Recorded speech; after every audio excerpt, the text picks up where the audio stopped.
The words low battery appear right before your eyes. You take off your VR headset and realized your whole life was just a VR simulation which you've been playing for only a few minutes. How do you react?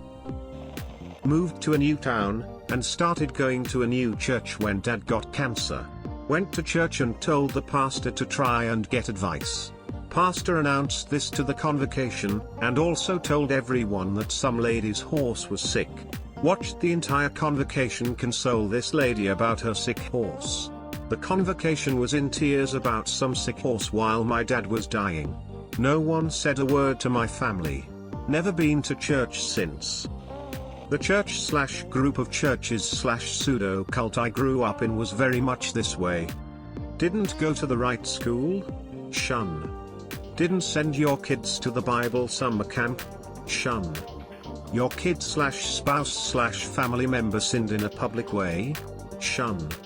Not a married 20-something with 3 kids and actively a leader? Shun. Took me 20 years to see through the bullshit, and another 7 to finally truly feel free. I'd burn all that shit to the ground for the hell they put every person through. Edit, for those asking, I grew up in the Churches of Christ, a fundamentalist group mostly in the southeastern US. Very untwined history with Mormonism. Oh, we actually influenced them a bit. Look up Sidney Rigdon and Alexander Campbell if you want the Cliff Notes. My family doesn't know that I've hit it big in my industry, the industry they said that you'd need superhuman talent or a lot of luck to make it in. I'm getting my finances and the logistics in order, and next week I'm moving out unexpectedly. The guys I've hired to move what few possessions I'm taking with me arrive sometime in the morning and my flight leaves in the afternoon. I'll leave a letter explaining that I haven't harmed myself, but they are not likely to see me for a long time. I've got my own phone on my own plan, a plane ticket, and a place lined up on the other side of the country. My family won't take it well since they thrive on control and conflict, and I expect the whole family to implode from finger pointing and drama whoring once I'm gone. Complete apathy during most of my elementary years. My side hobby is dog rescue. My Facebook feed is filled with code red animals that are about to be euthanized, with news reports of animal abuser after animal abuser after animal abuser, sexual assault of animals, starving them, beating them, dog fighting, some with quite graphic photos. If I respected life less and had martial skills. But fortunately I am not them. And I refuse to become them. Instead I will do what I can to heal the mess they leave behind. Working in public accounting as an auditor. 65+ hour weeks, getting yelled at by clients for things that aren't your fault, getting chewed out by your manager for being over/under budgeted hours for a client, staying in hotels 5 days a week during busy season, eating poorly because you never had time to cook. Let's just say one of the best days of my life was when I got laid off from that place, which opened the door for a great opportunity with none of the issues listed above. My dad didn't seem to take any interest in my life since I was 4. Then when my mum left him and I told him I was going to leave, he then proceeded to do everything to get me to live with him, buying me stuff, telling me mum isn't a fit parent, trying to get custody in court. I decided to live with him because I was too scared to start a new school midway through the year. He then dates this woman who was pretty much the catalyst in destroying their marriage and gets mad at me when I don't treat her like a mother. Mum is now trying to get custody and I would burn his house to the ground if it meant she would win. 16 years old. Finally decided to fight back against abusive parents. Only had to do it once to stop the physical abuse, the brain fucks kept happening. When I was a kid my dad used to beat on me pretty often. When he was sober I usually did something to deserve it. When he wasn't it was just go time. One night, I was 14, he got drunk and when I got home from a girlfriend's place he cornered me and put a revolver to my head. He told me how worthless I was and that he would be doing me a favor by killing me. I didn't respond. I didn't move. I just waited for him to pull the trigger. He didn't. He left my room and left the revolver on my dresser as he walked out. I took the revolver and went out. I walked around my hometown, sat by the river and thought about all the ways I could get back at him for all the misery he caused my mother, sister, and I.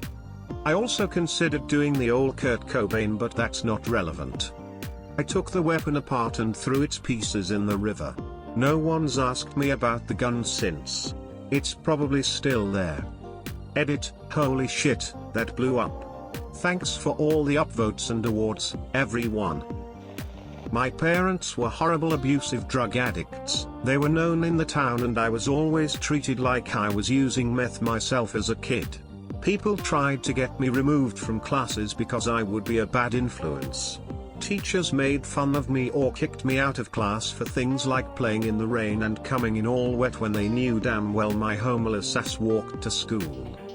But one thing really stuck out. The day my parents died, they died a day apart, but it blurred into one. A cop pulls me over. I'm 18. Homeless and have no support. He tells me I did nothing wrong and hands me a seatbelt ticket for $90 and says don't turn out like your parents in a really shitty tone. My blood boiled and I just wanted out of that town, but I was broke. Well, I stuck to education. Got my EMT, got my fire science degree, and I got my spot on the local fire department. I didn't think much of my past, but one day I had a car accident I went to and it wasn't bad, but the car was overturned and the guy in it was freaked out, rightfully so, and when I get down to let him know help's there, you know who it is. That cop. And I would never refuse care. I wouldn't imagine doing so to anyone, and it never crossed my mind, but I swear that dude thought I was gonna leave him to die. He started looking like I was death. But instead of the burning down of the village, I helped him and he was really proud of what I became. I explained to him what he had done to me, and he knew. But I think talking to me and getting my point of view was eye-opening. Anyways, I still think it's funny the dude thought I was gonna kill him over a ticket. If I cannot inspire love, I will cause fear. I've never done this in real life, but definitely in video games from time to time. I always feel like a loser in school. I have friends but end up alone 95% of the time. It's rough, dog. Oh man, middle school for me. I was heavy bullied at school, mentally and physically. I wasn't getting any support at home or felt like I was. I was not in a good place then. I had so many negative thoughts of hurting others and myself. Thankfully I never had a gun or I would have become one of those school shooters. That's how bad and deep in depression I was in. I did end up in a psych ward and man, those places are terrible. I didn't get any help but only learned to bottle my shit up more. When I was in 7th grade my parents got divorced. My anger and sadness continued to grow. One Thursday night my father picked up my siblings for the obligatory meal out. I declined to go. I went into my room and started fucking around with my chemistry set. Picture this setting, a farmhouse built in 1830, burlap walls in my bedroom, hundreds and hundreds of comic books, and wall-to-wall carpeting.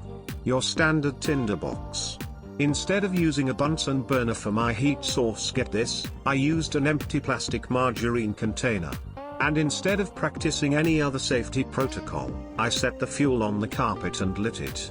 Surprise, the plastic melted almost immediately and the fuel soaked the carpet. Before I knew what happened, flames were licking the walls and furniture. At this point I had the good sense to yell fire to my mother, who was blissfully unawares in the kitchen. She dialed 911, while the child genius ran in and out of the inferno trying to save his Marvels and DCs. Thankfully the emergency services got there quickly and were able to contain the damage to my bedroom. It was completely blackened. For years I believed the whole thing was a terrible accident. Only as an older adult can I admit to one simple fact: my pain and need to be seen, manifested in the torching of my own room. When I was like 15 I got in a fight with my friend over something stupid. I went home and was shaking with rage. Full on puberty meltdown anger. I was stomping up and down the hallway, breathing through my teeth all hard. At one point I went in the kitchen and got a knife and started talking to God like, forgive me for what I do to him. Lol fucking Nimrod, I'm embarrassed when I think about that. My old job. A lot of people quit when I did. They'll survive, but the atmosphere isn't nearly as light anymore because all the fun people left except one, and now the turnover rate is ridiculously high. I've been self-immolating for 20 years. Wife was a senior staff for a local science fiction convention. Not only was she an unpaid volunteer, she had to take a vacation day off work and pay for her hotel room and parking. On the morning that the convention started, she was setting up the first of the 3 rooms she was responsible for: manual labor, moving tables, setting up shelves and loading them with stuff, and somebody came in, took her ID badge off her desk, and brought it to the convention's lost and found. Convention LF lady told wife that lost badges have a $5 fee to get them back. Wife looked at the badge, looked at her, and said, "Keep it. I'm going home. Have a nice convention." Wife was about 25 feet down the hall when LF lady caught up to her and returned her badge. The theater department at my college, despite building their entire persona on empathy, was the judgiest, cliquiest, least empathetic group of people I've ever known. If you weren't part of the in crowd, you weren't given the same support. There were many of us that existed on the outskirts, working so hard just to see the same few people get all the opportunities, even as far as being cast in lead roles after they graduated. As I struggled with depression, anxiety, and undiagnosed ADHD, I worked tirelessly to keep up with my peers only to be told I needed to apply myself more. I saw people put in half the work some of us did and end up with higher grades. One professor actually gave arbitrary grades to the 4+ hours of homework he assigned based on page counts and who he thought deserved a higher grade. I tried so hard to get no support in return that I became incredibly suicidal and had to take a semester off to deal with my mental health.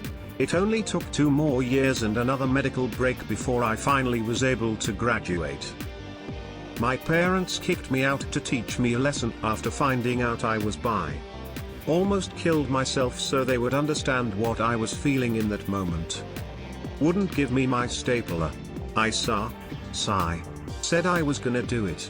I told him, "It's my stapler." I used to work in fast food, and was the only person in the store that didn't smoke.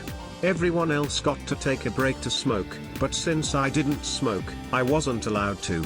Eventually, I spoke to the owner about it and was rebuffed, so I went over their heads to the company board.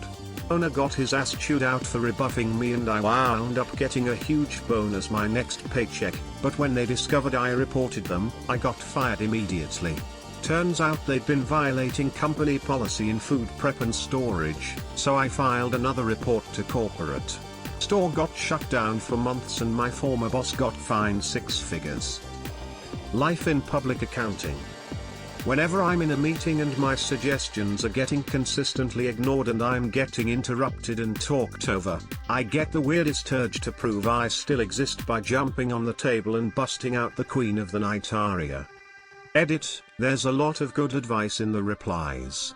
I will say that in about 60% of my meetings this is never an issue, and in the other 40% it's an issue because of a few specific coworkers who resort to just yelling if confronted politely. Their managers have been made aware of this. It was always burning since the world's been turning.